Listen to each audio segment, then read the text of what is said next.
Namaste and in la catch, and welcome to this episode of One World in a New World. I'm your host, Zen Benefiel, and this week's guest is Laura Donnelly.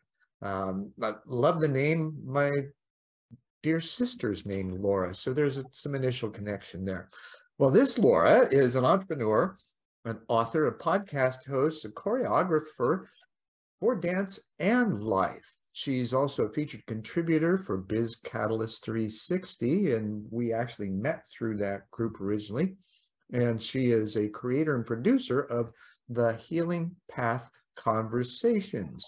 Her business is called Dancing with Ease, Body-Brain Balance, and she is a graduate of the University of Arizona with an MFA in dance pedagogy and production. So, and she's also an academic administrator. So she's got a wealth of experience and knowledge, and she's like me, she's a bit weird too. So let's dive in. Laura, glad to have you here. Thank you. Thank you, Zen. It's always so joyful when we can get together and speak. And also, sharing comments on posts that we find, it's really opens my mind to new ideas.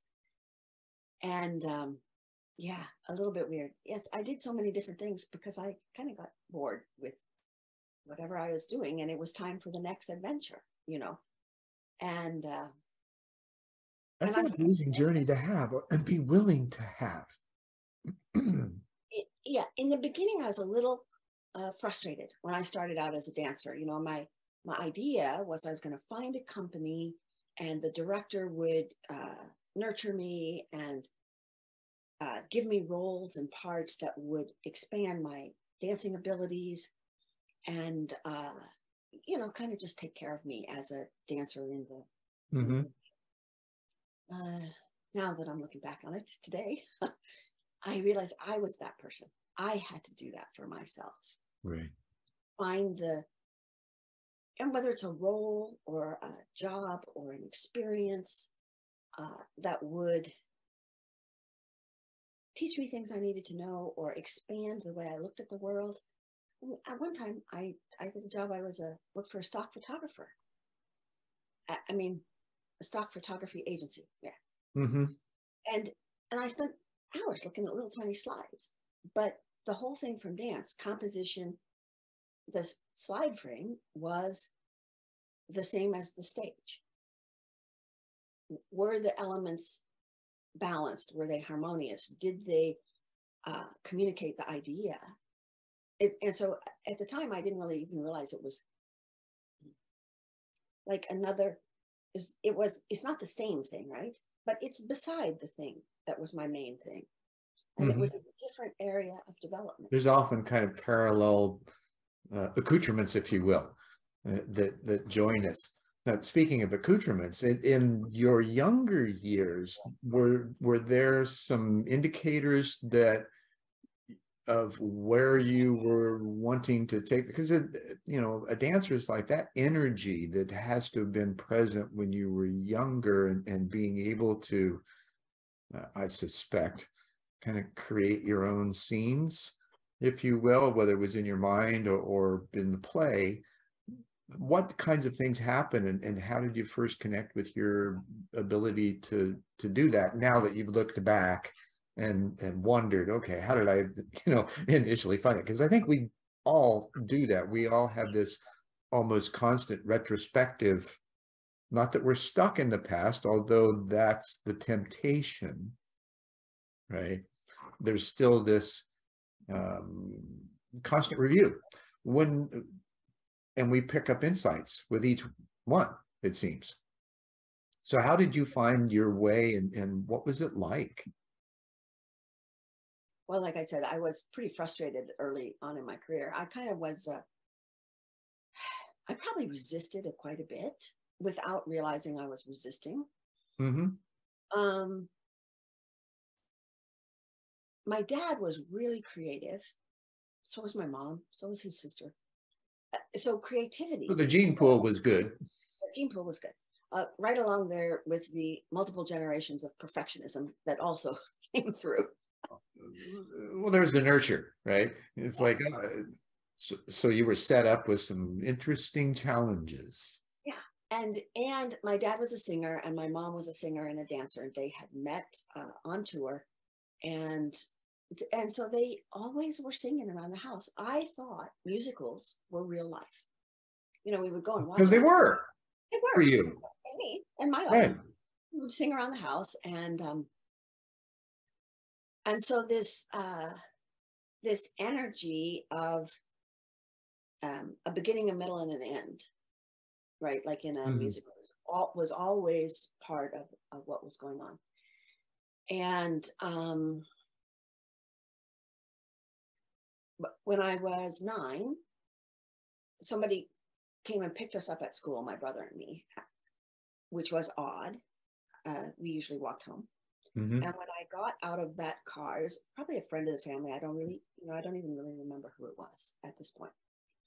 And I stepped on the sidewalk that led to the front door to my house, and I have felt this wave of energy, and the concept that came with the wave was nothing will ever be the same again.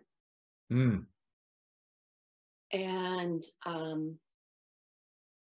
but that's when you're 9 and kind of made you think, what am I going to find? Right. What is this? So we went in, and we had a studio in the house. Okay, besides everything else, my mom taught dancing in the house, so we had this huge studio, and right.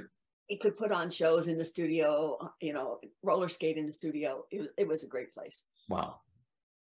But somebody else was teaching the class. And then there were the parents of the people who were in that class, and I'm like, okay, where's my mom? Well, that fell down at work and she had to go to the hospital, but everything's going to be okay. Could I just tell you, don't tell that to your kids. Unless you qualify it. Something has happened and things are going to be different, but they will also be okay. So that you start to expand this, that you can be okay through difficult times. Mm-hmm. People, I know now that the adults didn't know what to do. They didn't know what to say. They didn't know how to deal. Well, that day we moved into my grandma's house. And so my little kid brain is like, this is not going to be okay. This is not right. But nobody would tell me anything. So what had happened is my dad had, trying to take care of other people. He did window designs in a department store. And he had closed the window in the entryway, which was probably 4 feet or 3 feet or something. And he was hanging draperies and stuff. And he closed the door so that no kid came in and got hurt if something fell off the ladder. But there was no airflow in the window. And yeah, so he's up on the ladder. He got lightheaded before he knew it, and he fell and he hit his temple. And gone. It took a few days. So this was a defining moment in my life. And part of what I did is I got nearsighted pretty quickly, and I shut down access to that information that had told me this bad thing was happening. Because I didn't know how to deal with it, and I didn't know how, and it gave me bad news. Well, gave me news to try and prepare me and to try and protect me. Yeah, and when you have those kinds of things happen, how do you deal with it? There's no manual, right? There's this open, raw place that people, especially those that love you, are attempting to either assuage or inform you just enough so that you can step through it, because the truth is tough to swallow, or at least they think that a young child can't handle the truth. I don't know that that's the best thing. And what did you find from that and going through it? Here's what I think. Just going to say this, because talking to you, all these things that kind of float around in my peripheral thing, they come together. And I'm going to say to you what that wave was. And I talk about it as a wave, like water. It was all the emotions of everybody who was in my house, whether they were still there. Like when they came and got my mom to go to the hospital, you know, she had huge emotion. Sure. The people who were her friends, because it was mostly her friends whose kids took dancing, they were left responsible with no warning.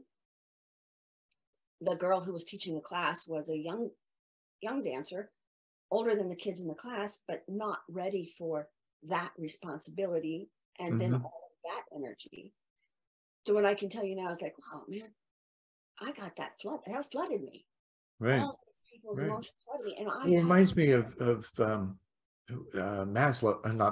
Massey, and the significant emotional events, and how now he doesn't go into this, but those impactful, it's like punch in the gut kind of moments, right? And not necessarily in a bad way, but there's this energy explosion that happens that's not quite comfortable, and yet there's also, like you were talking about, this energy of others, and we don't have the technology to measure this yet.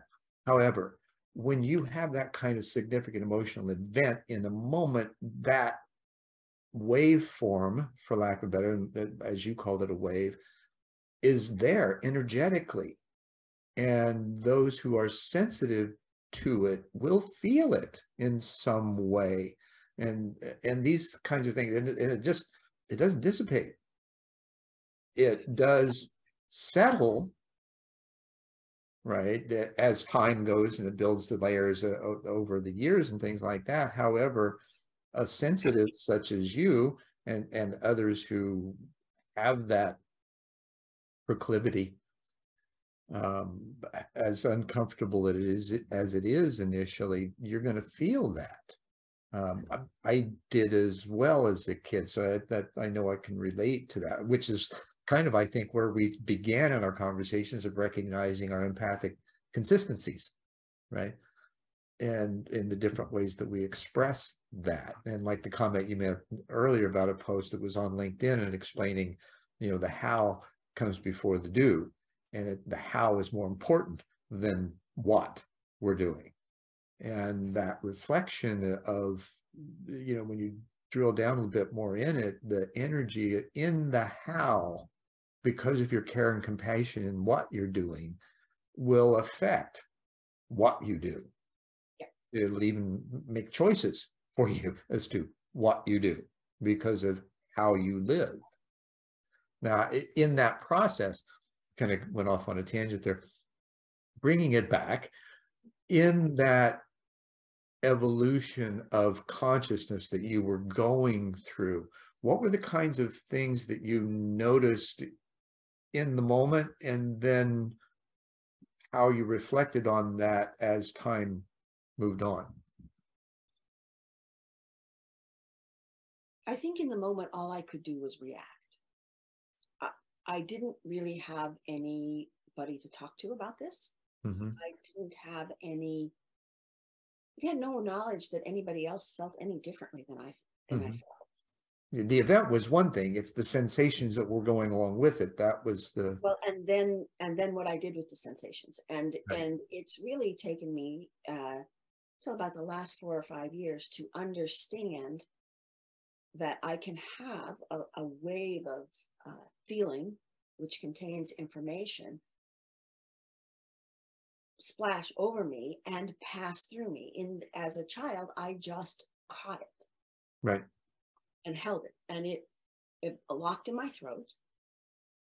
And ever after that, when I sang, I sang sharp because of the tension in my vocal cords, and I sounded like Minnie Mouse.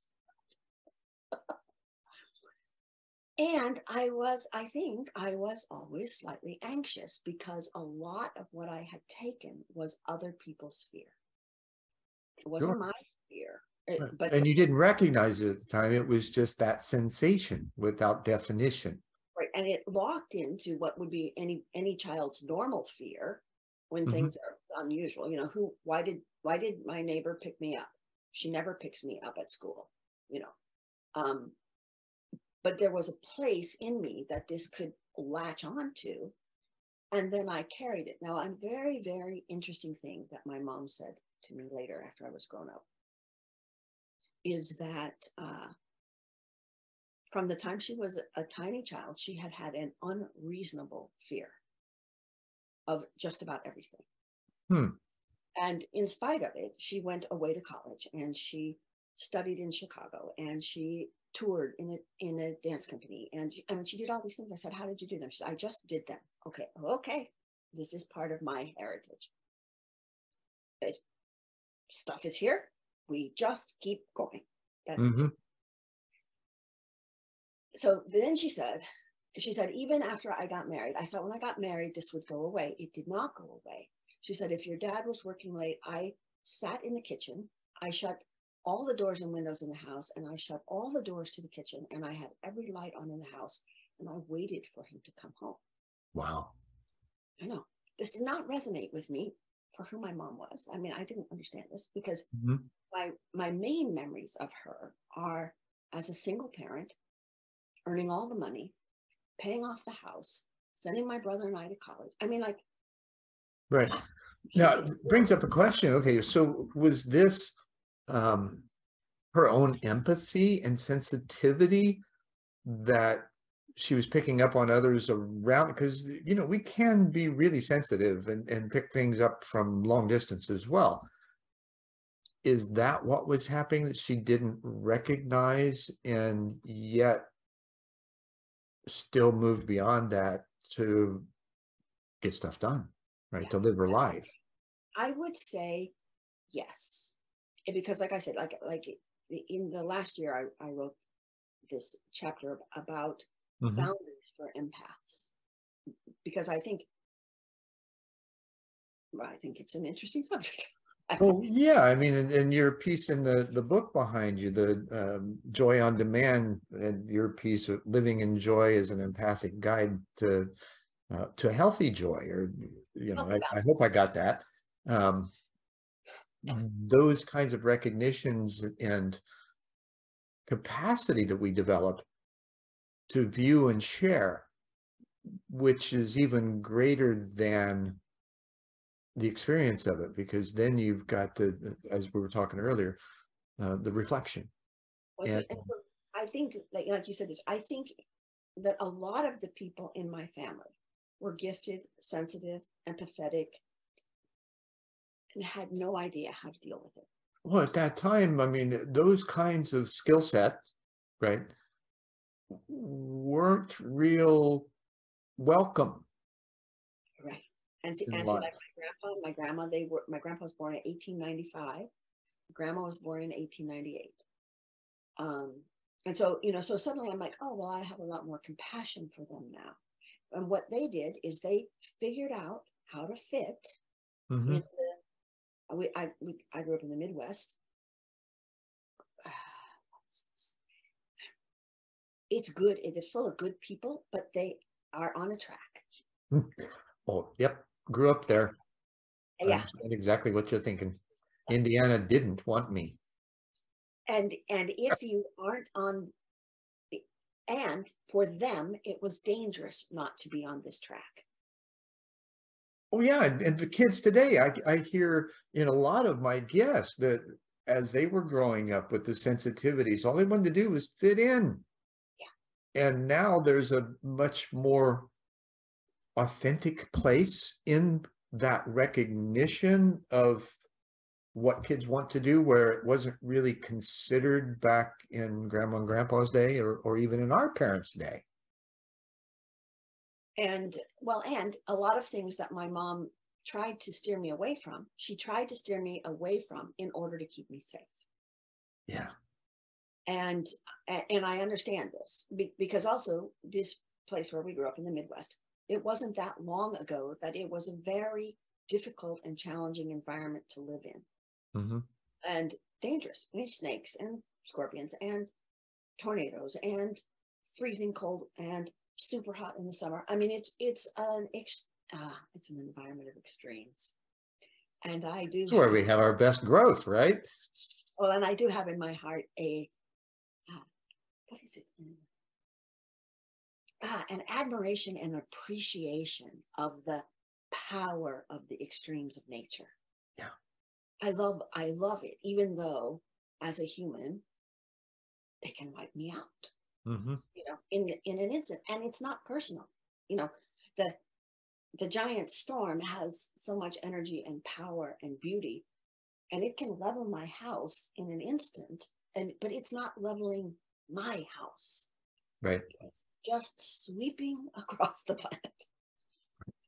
So yes. So then what my mom told me about this fear, and she had some ideas of what happened and whatever, but she said the fear was lifted off of her when my dad died. What I know now is I had taken it. Mm. When that wave came, this was, for her, this was the worst possible thing that could happen other than losing a child. Right. And that all that emotion just went, and I caught it. And I didn't really even think of this till I was probably in my 30s or 40s, when I was starting to let go of what wasn't mine. Mm-hmm. And this is what I think really sensitive and empathetic people do, is that they gather a lot of energy and ideas and feelings. And they think it's about them first.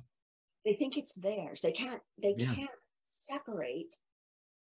This is me, and this is for me, like this is me, and this is my feeling, and this is my mom, and this is her feeling. No, they were like, right. And not, well, we have not been taught how to distinguish between. So we feel everything, we interpret it as us because we're feeling it, right?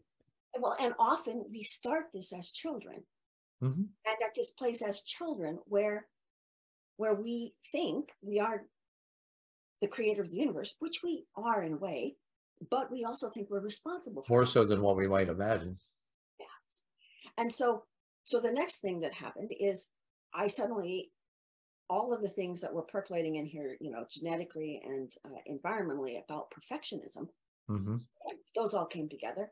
And I'm like, if I make ever another mistake, they who came and took my dad will come and take my mom. I'm 9. I'm 9. Yeah. Perfect child logic for 9. Yeah, because now you're responsible for everything at that point, or at least this is kind of how we feel. Yeah.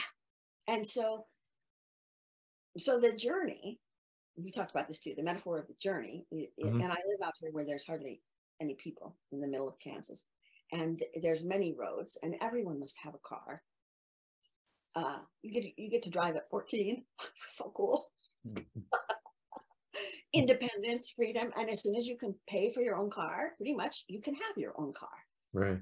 When I was growing up, thank God, insurance was not so horrendous as it is now. But this ability to move down the road is also a metaphor that has been in my psyche for ages, as the journey that really, for me, life is a journey. And these things, people are like, oh, well, it's so terrible that your dad died. And I'm like, well, it was pretty bad. mm-hmm. And at the same time, it was absolutely normal because we didn't know anything else. Right. And I do know too that I had a lot more freedom and independence because my mom needed help and support. So she couldn't keep me as safe as she and my dad had started to keep me, which I'm sure I would have had a tremendous rebellion from that. But like I got to do this. As soon as I was 14, I could drive my brother places because she didn't have time to take him there. And so for me, there were good things. Yeah, there were advantages that came with it. And we kept going. And then after time, over time, I started to unravel these pieces and to realize that almost everywhere I went, I tried to help people because I felt their pain. And I didn't know any way to deal with the pain inside of me other than to fix them, because somehow I didn't know that it was coming from them, like flowing from Right. them. But I couldn't separate it, and I couldn't let theirs just pass me by. And I hadn't gotten to the understanding that came in the probably last 4 or 5 years for me, that everybody is on their own path, and it's not my job to prevent their challenges. Mm-hmm. I can witness, and if they ask, I can say, this is the light shining on the path. This is the path that I took that got me out of this turmoil you seem to be feeling. I can hold the light up over here if you choose to walk on this path. But if you choose to keep going the path you're going on, then I trust that is the learning that your soul needs. Mm-hmm. But as a child, I didn't have the, I would tell you, inner strength to allow other people to suffer. It's tough for all of us, or any of us, to see someone suffering from my perspective. Now, I would wonder, have you made the correlation between this lineage of stuff, right, and the dance, the choreography, the arrangement of energies doing things that you actually then had control of? There is, yes, there is a lot to this, and well, I mean, there's the major metaphor in that, in my opinion, and the and the dance of life. Exactly. And when you and where I am now is in the dance of life, I cannot control what comes at me. I simply can control my response. Mm-hmm. And on stage, in the beginning, I was a ballet dancer. Okay, so that fits right in with the whole perfectionism. Sure. And, yeah, there's no tulips with those tiptoes. Yeah. And when I got a little bit older, then modern dance was becoming more of a thing. And so then I did point dancing and I did barefoot dancing. Oh, there we are again at the two extremes. Like this place I grew up, ballet is all up, up, up, up, and modern was all down, down, down, down. And so then I'm like, okay, I'm in the middle. What am I going to do? And I did start to develop my own style, and I started to do choreography in my own style, which was an attempt to bring these two things together. And then I met the most wonderful composer who did a huge amount of improvisation. And the interesting thing is like me, he had a very classical piano training, and then he expanded from there. And so he would play and I would dance, and I started to be more in the moment.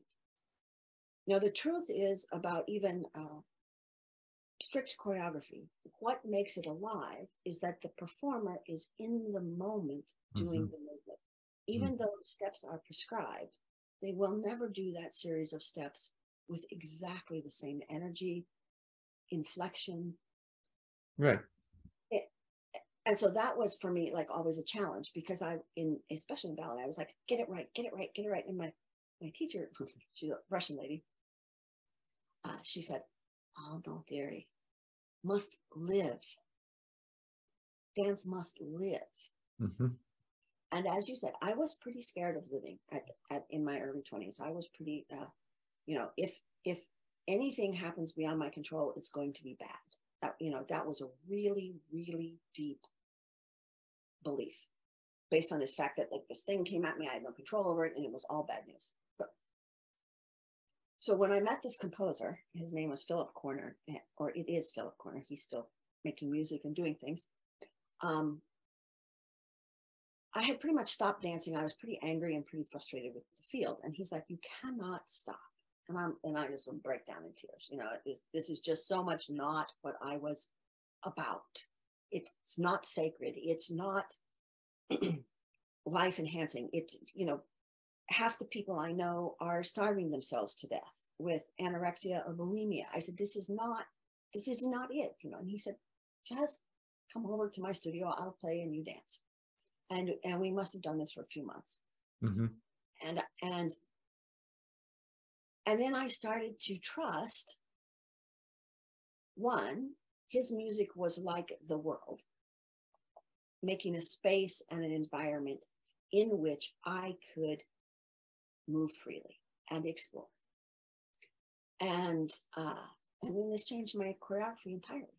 Changed how I made dances. It changed how I move through the world. It changed how I look at things.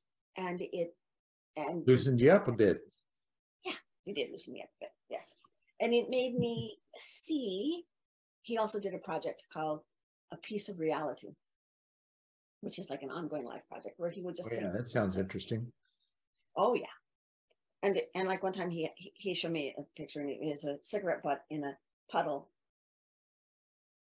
in the mud surrounded by grass. And I said, why did you take that picture? That's ugly. That's ugly. What did you wait? He said, no, it's a piece of reality. I said, well, why didn't you pick up the cigarette butt and throw it away? He said, it's a piece of reality. It's not something I have to fix. And I was like, oh, man. You know, then I'm like, what am I trying to fix that's not mine to fix? Mm-hmm. What am I trying to fix out here around me? Because really, I need to come to terms inside myself with all the things that I had no control over.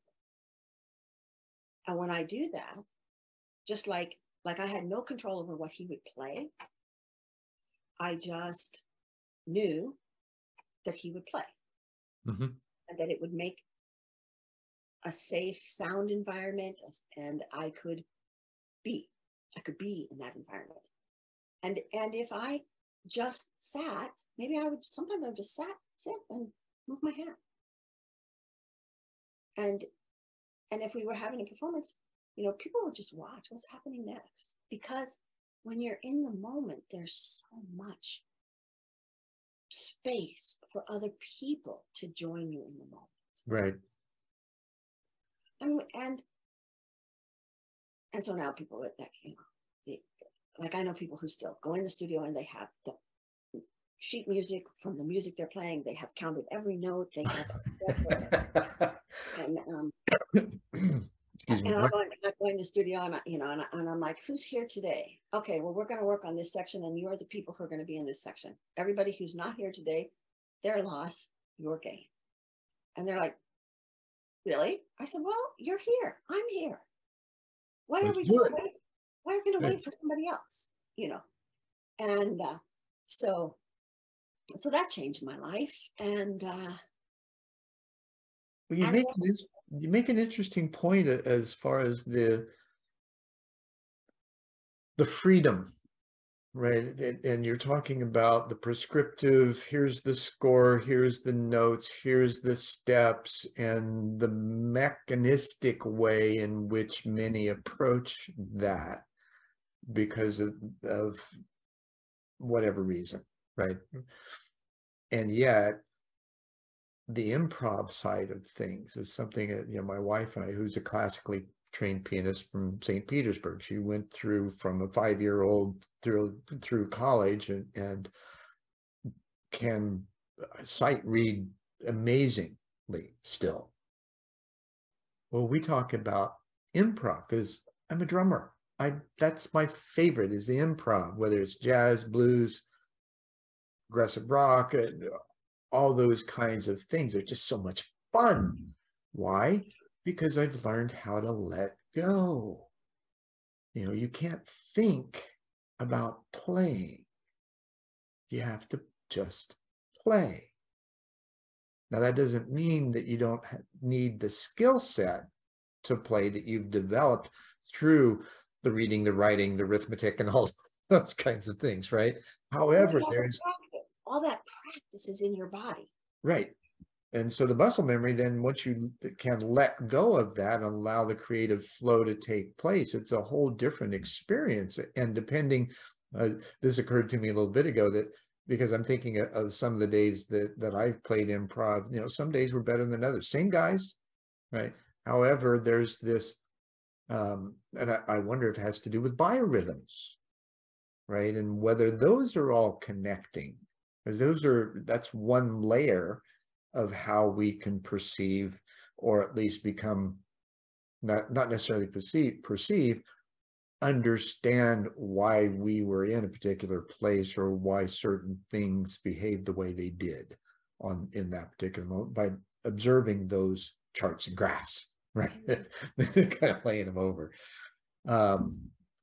Is that too obsessive on how we reflect and admire life enough to be that deeply inquisitive? Well, here's what I tell people. I say, if you have a body, how can you ever be bored? It's always doing something. It's an instrument we haven't learned how to tune yet, let alone play in concert. Right.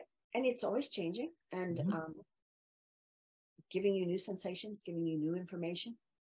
But also what you said too, about that some days with your band, you would just be really in flow and it would just all come together. The same thing would happen in dance. And the bizarre thing that I started to notice is that after one of those performances, I didn't really remember any single step. Yeah. Just, you're not there. Not there the same way. You're not there in the bean counter way. You're actually more fully present. Your bean counterpart is working because you were on every beat that you needed to be on. Sure. But it wasn't dominant, because when the bean counterpart becomes dominant, it also brings the fear that I'm going to miss a beat. And then, of course, you miss the beat. Mm-hmm. As soon as you think about it, it happens. Yeah. Yes. And sometimes a wrong note or a wrong step is not wrong that day in that moment. But if you say, okay, now you're 2 beats late for the next thing. Right. And it cascades down the hill in the wrong direction. So one of the things that helped me to sift out these different emotions from different people and to let other people's emotions pass through, so that I knew what mine were, and like, oh, that's really sad. Whoa, that's really sad. But it's not mine. Was this ability that I call body brain balance, which is to begin to pay attention to my body so that I know it's okay. So I know it's breathing cycle. So if I'm starting to get a little breathless, oh, that's my body telling me you got pulled out of yourself, you got involved in some idea or a conversation, and you're not breathing. So come back to yourself. So then I practice this coming back. And what I realize is when I come back to myself, I can go into that improvisational space, that flow at will. In the old days, I had to have my special peanut butter, banana, and honey sandwich before I went to the theater. And I had to have my magic pink socks that I had since college.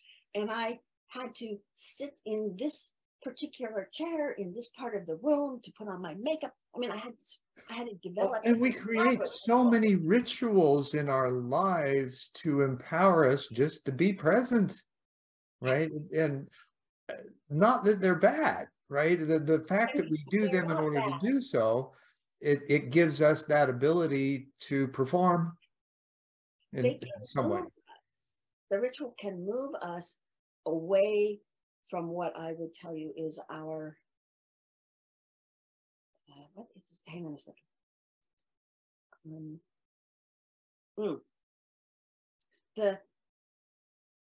No, that's not. Well, it's kind of a constrictive perspective of the control and management of time and space rather than the acquiescing to the flow that comes through you in it.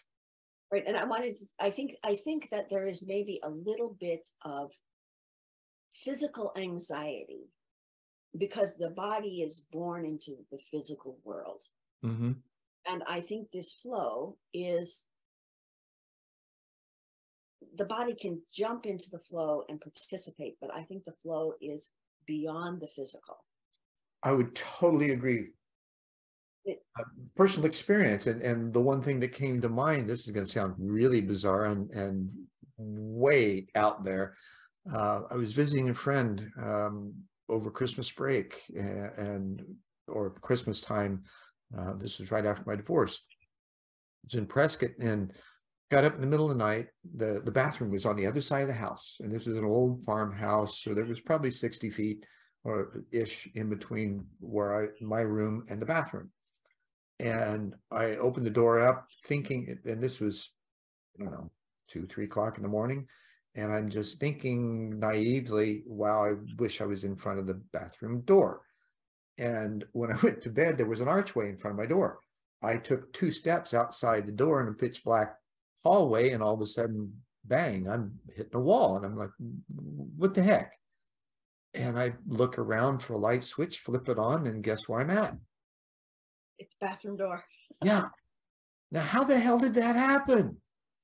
Right? I don't sleepwalk. I'm not unconscious. When I'm in that place, that there's this, it's not hypnagogic, although it's close because you're not fully conscious. You're kind of in between worlds. You just recognize, oh, my body needs attention for a little bit. Right? Yeah. And yet, I've never been able to repeat that. However, it did show me that those things are possible. Well, and see, I think that there is a little anxiety in the body that if it gives into this completely, then you're going to lose it. Yeah. Yeah. And so I was trying to find some other thing, because I hate to say that we all have a basic anxiety, but this is probably from the limbic system. I have to be alert. I have to take care of many layers of the fear of death, whether right. And I know from going through experiences and journeys that there's many ego deaths in them as well. And there's this, and they're not just ego deaths, they're actually, you're releasing to a new level of consciousness. We're talking about layers earlier. There are multiple layers of consciousness that we inhabit. And as you go into the inner experience and you begin to explore those, each one of them requires you to let go of a kind of fear of death, because there's a constriction right before you move through that you have to just release and then ascend into that next place. Same thing in person and in body as you're dancing, right? You've got to ascend or let go into that feeling and sensation of the music that allows you to flow with it, not think about it. Right. Because as soon as you think about, like for music, as soon as you count 1, you're late. You have to be 1. And then you're right. trying to teach people, and they're like, what is she talking about? Be 1, Interesting notion. You do have to be 1, right? Because it is all 1. It is. So what I was going to say also, she said this really cool thing, and then I thought of this thing. Okay. Yes. These death things of the ego, like letting go of ideas.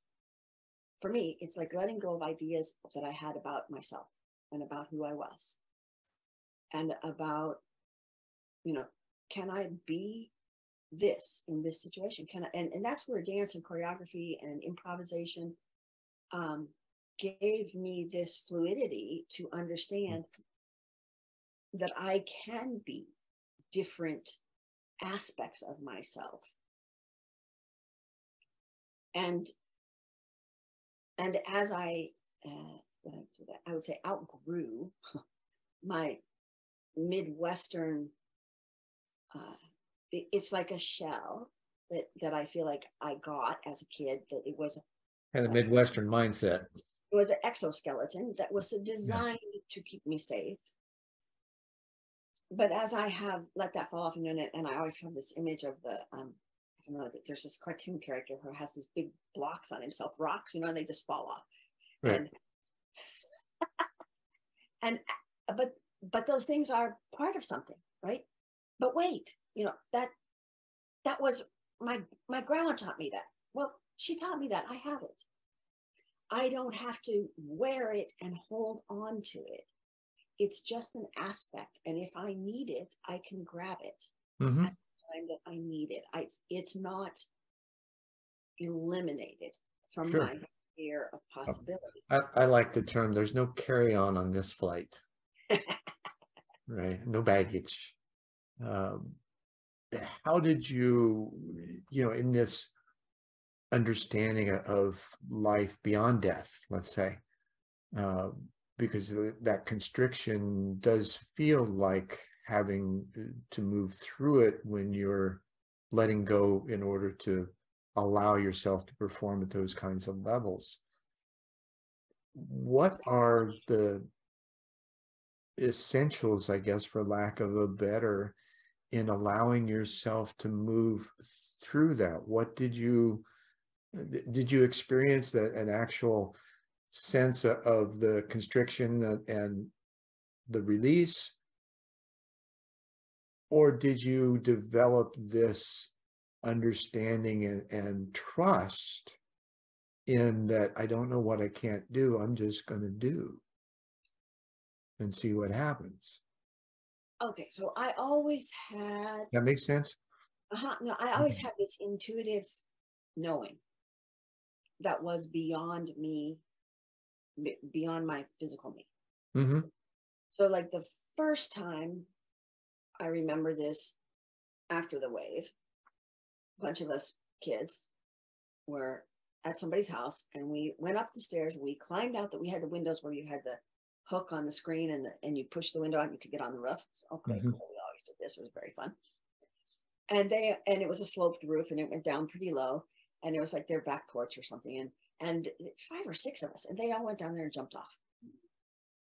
And so like I'm last and I get right up to the edge and I hear this voice that says, don't do this. You will break your foot. And I'm like, shut up. Shut up. I can't go back. Yeah. The parents will know. If I go down the stairs and nobody else comes down the stairs, the parents will know everybody else jumped off the roof. And then I'm going to be the Fink. I can't be the Fink.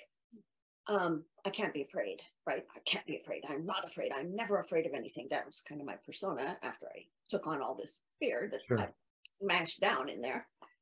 So I jump off and I land on the ground and inside my ear I hear. And this is how I learned that when you break a bone, your bones are hollow, you hear it. You hear the bone break. Oh, yeah. Okay, now I'm embarrassed because I had clear information not to do this. Plus, I am 10 and I know that people don't jump off roofs. That this is a stupid thing to do. And so I walk. Yeah, I did. They do. Right? You just don't think so. So I walked 6 blocks home on my little broken foot. It was just a metatarsal bone. It wasn't that bad. And my mom was teaching, and so I didn't tell her anything until she was done teaching at 8:30. And then I said, my foot kind of hurts. And she looked at it, it's all swelled up. And we went to the emergency room. They x-rayed, it's broken. And she's like, why did you walk home 6 blocks on a foot? I didn't feel that bad. So I have a huge pain tolerance, which is okay, cool. And she said, what happened? I said, well, I jumped out of a tree at their house. Because like jumping out of a tree is seems smarter. Yeah, it seems a little more plausible and jumping acceptable. And so then I'm like, okay, well, that voice really knew something, and I probably should pay attention to it. And so a lot of times in my life, I just knew that was there, and I could use it, and I could draw on it. And like in New York, when I lived in New York, it would tell me at night when I was going home from a rehearsal or performance, I would head towards the subway, and the hairs would stand up in the back of my neck. Don't go down there. So I would go to a different subway entrance. I didn't question it. I start down the street because it's the shortcuts. Don't go down there. I turn and I go the long way. It wasn't really logical, but I trusted it. So I always knew that there was this thing. but it took me a long time to really trust it. And I think I was 30, close to 35. And I was in Italy with my composer friend, and we were doing performances all around, and it was really a fun adventure. And I got my first artistic commission for a visual art piece. So excited. And I had like 600 lira, which is like, $0 or something. I mean, it wasn't very much, but it was a lot to me. Sure.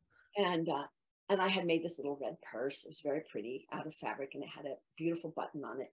And we were going to have a dinner party, and people were coming over, and we had this little office at the front of the house in like a little parlor area. And I cleaned up the whole desk, and I stacked up the books, and I put my red purse on top, and it looked so pretty. And the voice says, "Don't leave that there."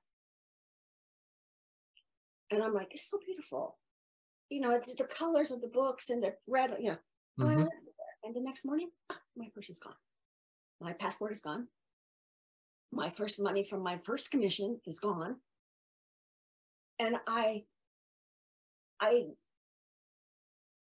decompress. I scream. I yell. I cry. I'm furious. It's not a big deal, right? Right.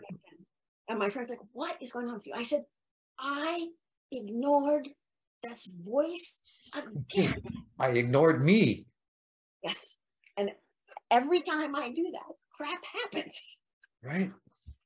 So Now, do you feel like this is something and I hear this from a lot of people, that we seem to all have this mechanism built in, and we don't pay attention to it because of various reasons. Most of us aren't nurtured to do so.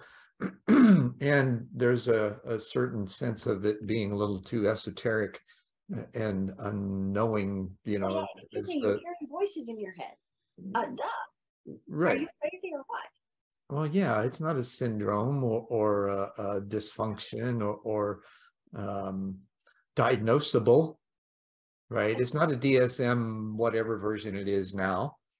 That's just ridiculous. That's a very clinical, subjective, book-driven, insensitive view of the natural aspects of who we are and how we are in the world when we allow ourselves to become fully present and connect. I mean, now we're seeing quantum physics. Everything's energy. Well, why, we're sensitive to even our bodies. We're just subtle energy beings, and we're affected by everything around us. This is now science. And that we never really understood that we live half inside and half outside. We're too caught up with the outside and bereft of understanding of the inside. And this is where you've got some information and was able to process it, live with it, learn about it, use it. And this, as you were talking about, I was thinking of what Matthias de Mott had said in his interview with Tucker Carlson some time back, is that throughout it all, really what we seek is empathic resonance.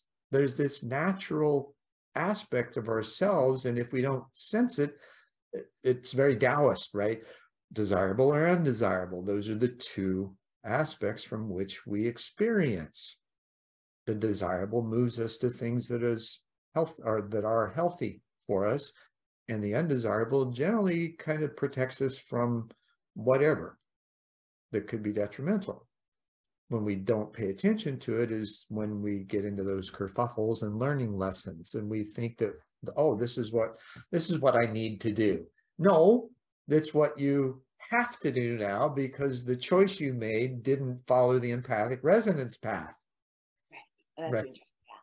Well, and this thing, I think this is a layer, right? Sure. Like they used to, when I was growing up, they said we had 5 senses, and now they give people 7 or something. They keep adding, science keeps adding senses to them. I say we could have 45. If you do the ratio, 5 senses, 10% of the brain, do the ratio, you got 45 more with the other 90% of the brain. Where are they? Are they finer aspects of those 5? Because we don't, we perceive in different ways. Okay, now this is too funny. Last night I watched this thing about tinnitus, and the guy's theory is that we learn to censor out what we think is not important. Mm. Whether it's hearing, you know, he said, like, starting at the time you're a baby and your parents are going, oh, you're so cute, you la la la, say ma ma ma, say da da da, and but at the same time, the baby's hearing its heartbeat. It's probably resonating with its parents' heartbeats. It's on sensory overload. I mean, it has to be. You know, you just come down here and suddenly. Is it an overload, or is it simply acting natural? Oh, the baby probably just acting natural. This is it. It's its thing. But Yeah. this guy said the brain learns to choose what we're going to pay attention to, and the parents keep doing the repeated sounds, so the baby says, oh, this must be more important than listening to the heartbeat. Mm-hmm. Because I can't do 150,000 things at one time. Maybe I could. And so the thing with the tinnitus is that he said something happens and the auditory stimulus coming in is lessened. Like, let's say you went to a loud concert and everything, but the brain is used to that. And it's like, wait, I need this stimulus. So it goes and finds something in your body. And that all these things that people hear as tinnitus are various things going on in your body all the time. Maybe the shushing of the blood through the veins and the arteries, or, and that you can change this by turning down the volume on that thing, like kind of re-educating your brain, saying, wait, I know you thought this was an important sound for me to pay attention to, but I'm going to say, like, no, I want to pay more attention to these other sounds. Well, what about the flip side? I get where you're going with this, and I understand how we do that, and agree a lot of times we do. However, what about the flip side? What about paying attention to that more, or inquiring more about, the going into that place of silence and listening, right? Whether it's meditation or just moving to a place where things are quiet inside. I've had, since a kid, varying tones in both ears, and realized over time this is something else going on, because in the frequencies, and I knew nothing about quantum physics or frequencies or any of those kinds of solfeggio tones, for instance, and the various levels of frequency and the data that it actually carries. Right? These are things that are way beyond the body. And yet we still focus on the body and forget that there's the nonlinear mind, there's the non-local mind, and then there's the nothingness that we have no clue about yet, from which all of it comes. Right. And so, again, I think it's not, I'm going to go with, it's not what, it's how. And so if you investigate those sounds with curiosity, I wonder what this is trying to tell me. Do I need to, is it a message? Is it I need to have less caffeine. I need to have more water. I need, but what is, Right. maybe what are these frequencies? When I listen to these frequencies, how do I feel? Does this lift me up? As opposed to going, well, this sound in my ear, this is wrong, this is bad, this is scary, this is a sign that something is wrong. That's how I looked at it. And the thing you had said before, the do and the don't, or the good and the bad, or right. Again, these are two sides of one coin. I can use either side to come back to myself. Mm-hmm. I can notice that I have a great affinity for this good thing. Oops, I'm out. I went out. I'm gone. I went towards the good thing. Can I come back to myself and say, I really like this thing. I really like this good thing better than I like this other thing. Can I just be centered and neutral and know I have a preference, but not go to my preference automatically? Now, if I choose to go there, that's a different thing. That's a whole different thing for me. Same thing, the thing I don't like. Well, I don't have to grab it, throw it in a box, and bury it in the basement. Right. I can just say, wow, I really don't like that. Makes my face mess up. Oh, that's not easy. What happened to me? why did I have that so total reaction? Can I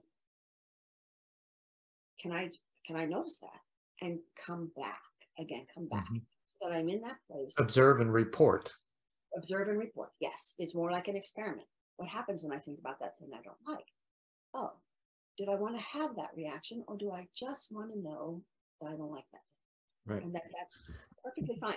Like do you find that the critical thinking development is that we haven't paid attention to that enough? And now I was reading an article today that there's this concern, and actually a kid wrote an app to determine whether AI was writing term papers or not. That's how advanced that it's gotten, right? So is this are the new developments of AI and these kinds of things that kind of take away our need for critical thinking and ability to communicate? Or is it giving us the opportunity to not be obsessed by having to communicate in that way, and opens up another door to, because these things are like, is it good or bad? We really don't know yet, because it's just beginning to happen. Well, here's what I say about almost everything. It's a hammer. The hammer is neutral. It's the hand that wields the hammer that determines if it builds a house or hurts another human. It's not the hammer. The hammer doesn't just jump up and slam me on the toe by itself. If I pick up the hammer and I'm not paying attention and I drop it, it certainly could land on my toe. But that was me. I wasn't paying attention. And now, what is paying attention? And I did frown. I probably don't know if you saw me. I did. On the chat. The chat's not real. I think that you can, again, how can this tool be of use how can I use it beneficially? I mean, seriously, the world does not need any more 101 articles about anything. I believe that there are enough 101 articles already in existence. Well, that was a judgment, wasn't it? Nice catch. Yes. Well, see, this is how I spend my life. Oh, whoops. I went down the rabbit hole. Well, okay, so there's a perfect example of observance and reporting, right? You did something, you were so highly self-aware that when you did, it was like, that didn't quite feel right. And you paid attention to that slight disconnect. Yeah. And asked why. And this is it's an internal process that once you begin doing it, it just becomes so natural. You don't even think about it. You just report. You observe and report. You observe. And now there's this other side of it too, that from the point of awareness that you are, the awareness that you have actually begins to develop the reality around you because of what you're paying attention to, intending to experience, and then interacting the how toward it. Most of the time, and I'm looking at, and when I work with people and I try to teach them, I'm just saying, what are your choices? Did you react without thinking? And is that what you meant to do? You can always do that. You can always make that choice. If that wasn't what you meant to do, when did the reaction happen? So like for me, just the words chat GPT. I have a whole, now you're going to laugh. Let me go. It's my rubber band. Yeah. I have a whole cluster of thoughts about the chat GTP. And so just that thing, I can think, oh man, I frowned. Let me take off one rubber band. I don't have to frown when I think about that thing. I know it's good if I remember that I frowned when I think about it. And then each time I just pull off another rubber band and I think, oh, that's an assumption I had. I didn't realize I had that assumption. And you find moving in or through that, for me, there's joy. on the other side of that? There's some joy. It's like, oh, wow. And now, is that an ego being proud of yourself because you caught something? Or was it just I that, think it's right? lightness. I think it's lightness. Yeah. Because when you What is it? catch The that, incredible lightness of being? yeah, and you let it go, there's more space Mm-hmm. for energy to move. And so for me, that energy moving is the dance of life. And so how do we notice? Well, I have an agenda here. I have an expectation there. These, and see, even when I make the agenda and the expectation, I move forward out of my alignment. Right. And that's okay. I don't have to be mad at myself. I don't have to judge myself for doing that. I say, thank you, especially to my body. You gave me this signal. Oh, I got so excited to talk to Zen that I'm like, Right. wait, can I be, whoa, yeah, I can be right here and be, yeah, see, and now you felt my excitement authentically. And then you mirrored it back to me and I felt that energy. And Now, that's why are we seemingly less or reticent to share these kinds of things? Or are we still thinking, oh my God, if you knew what was on my mind, you would really freak out because you think I was nuts, right? Because I'm obsessing on all this stuff. And that's one aspect of it. Then which is what I found early on when I was talking to people. It was like, so, and it got so far as being institutionalized because of it, right? And slightly different stuff that was going on inside of me, yet it was very real and present. And now it's been acknowledged by others that these kinds of things happen. And the thing that I talked about was institutionalized in 1976. In 2010, I spoke at an IAND's International Association for Near-Death Studies annual conference about. So it was a complete flip. Now, how many other things do we experience like that it takes years for us to move beyond because of how we navigate through our lives of maybe being a little too fully disclosing or not enough? right. Okay, again. Okay, so all the time. Loaded question. No, I'll come back to what happens to the sense of ease and balance in myself when I think about disclosing this fact, or I think about withholding this fact or piece of information or what I saw. Mm-hmm. So when You're taking yourself out of the moment because you're thinking, you're analyzing, you're left brain rather than. I'm Right? thinking, I'm noticing, right? I'm noticing that, like the body, for me, the body is the barometer. Well, and we're talking about decisions that happen at the speed of thought, which I've heard is 841 trillion miles per second, by the way. I love that. So yes, we can be distracted in an instant. And depending on how quickly we realize that before we come back. Mm-hmm. So a lot of times I say, who am I disclosing to? Why am I disclosing? And by the why, I mean, am I hoping for a specific event or outcome by disclosing? Well, it's acceptance, acknowledgement, or feeling safe.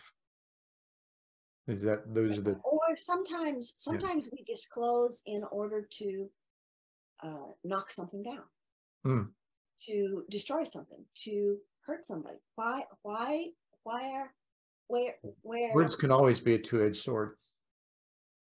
Where is this coming from? So I take a little moment. I just pause, and this is a mental arbitrary choice. When I start to feel excited and going somewhere, I take a moment and say, come back, make a decision.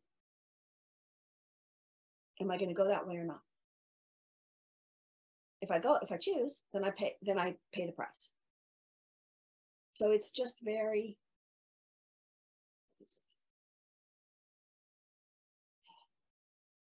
okay, I can keep myself, and not keep myself, because you can't keep yourself, because we breathe in and out and we go into flow and out of flow all the time. But I can speed up the process of coming back to flow in my brain and my body. And it's through your ability to just release, not be attached, not follow those psychic cords that are going out and attaching themselves to the people, places, and things around you that you might or might not be concerned about, right? Right. Castaneda had a great book that he wrote. I think it was called The Eagle's Gift, and it talked about sealing the egg and all of these psychic cords that you've attached to everything in your life that you're not aware of, right? Until you start that inner journey of figuring out, okay, what am I attached to, and how can I find freedom from it? Right. Because you don't need to be attached to anything. Yeah. To places, all kinds of stuff like that, places or people or even historical events in our lives, we can be stuck to in a way. And so the ability to, I think, observe, like you said, observe with awareness. You know, I mean, I could just as easily have set up those events in my childhood as terrible things. That, you know, the fact that my dad fell, the whole thing. And or I can say, well, this is what happened. And as a kid, I did go nearsighted. I mean, like I was like nine and a half, about 6 months after that. My mom was driving and I'm going to my grandma's house. And I'm like, how do you know where to turn? She said, I look at the street signs. I said, you mean those green things? She's like, tell me when you can see the letters on those signs. There's letters on there. I'm like, there's letters on there?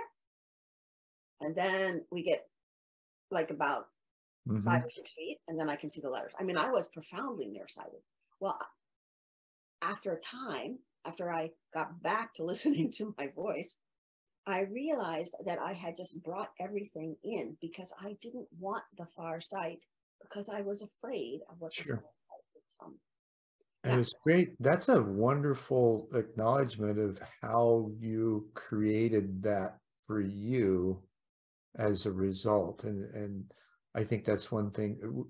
We all do this. We all create dis-ease in our bodies because of what we think and how, not just what, how we take those thoughts and ingest them.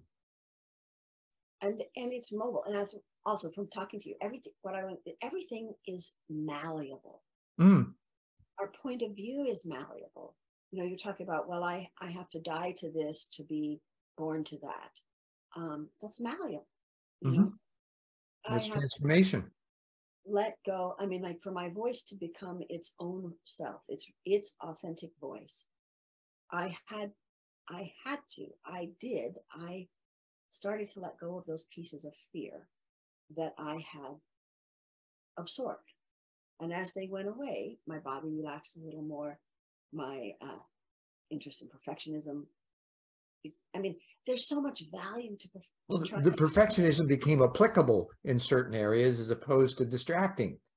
Or instead of a blanket application. Right. It's like in this, you know, like if I'm sewing, this stitch needs to go right here. That's it. That's where it needs to be. But it doesn't have to be, it has to be here or else, which was the old. you remember that from the Midwest, don't you? Oh yeah. Speaking of the or else, we're kind of getting close to our time. And oh my gosh, this has just been amazing, Laura, and I so appreciate the ability to just kind of dive in, float around, and see where things take us, and have relevant conversation that is apocalyptic in some ways for us and others, and we all, you know, the insights that we gain. I saw your eyes a few times, go like, oh, I never thought about that. Yeah. And I'm sure you saw mine. Right. And that's the joy of having conversations that matter and being able to share them and hopefully it'll benefit the audience. I believe that people can see themselves in us in some degree, and then help to advance their own lives as a result, because they don't have to go through the kerfuffles that we may have. Or they say, oh, I didn't even realize that was a kerfuffle that I have been carrying around like a boulder. Right. And they have the encouragement to start to unravel it, or like their rubber band ball, to start peeling a little piece of rubber band off here and a little piece of rubber band off there. Mm-hmm. I think it's a beautiful journey. I can tell you it's not always comfortable, but absolutely not. What kind of advice or what did you find that in a simple, concise manner that worked for you to be able to move through things on a more successfully on a daily basis, or a moment-to-moment basis, as the case may be? What kind of advice can you give to others to do so? The thing that helped me the most was that I decided that the most important thing was not whether I did something right or avoiding making a mistake, but to observe, to fine-tune my awareness of when I started to react. Because the reactions for me are habitual, and they come from history, not the moment. Mm-hmm. They come from or herstory, depending. Yes. And so when I say it's more important for me to know that when I want to say this important thing, you ask for a final sum up and I want to get it right, oh, I went away. That's more important than that I get it right. How my voice changed when I came back, then I know I'm on the right track. And so I say, pay attention, learn in your system, mental, physical, digestive. When is it giving you messages that you're coming out of alignment? Because our body doesn't really have a separate agenda from our growth and development. That's its purpose, is to carry us through the adventures that will take us. It's part of our holistic system, and we are a holistic system designed to nurture self. And it's a journey to becoming our whole self. Like you said, it's a journey to becoming our whole self. And so the body is not the enemy. The body is a friend, a guide. Like I say, it's a barometer. It notes right away, hair stand up when this is a bad situation, whether it's bad because of memory or bad because it's bad in the present. I have a moment, and I can think faster than light to make the correct decision in that time. So you're finding awareness and have fun. Oh yeah, have fun. That's kind of the whole idea, right? Enjoy life, have fun with it. If you're not having fun with what you're doing, then it's probably not in your empathic resonance field, right? Change, find something, ask for help, admit that, hey, I don't know what the heck I'm doing here. Somebody please help. And just even hold that as a question, a thought, a request, a call, if you will, internally, and it will be met externally in some way, shape, or form. And sometimes it'll be really simple. Sometimes it'll just blow your mind. Absolutely. Totally. And thank you so much for your time and your joyous conversation and your sparking ideas. It's just been delightful. Oh, thank you. It's just, I gotta be me. I gotta be me. Right. Thanks again, Laura. And namaste and in lak'ech. Thanks for sticking with us for this episode of One World in a New World. I'm Zen Benefiel, your host, and I will see you next time.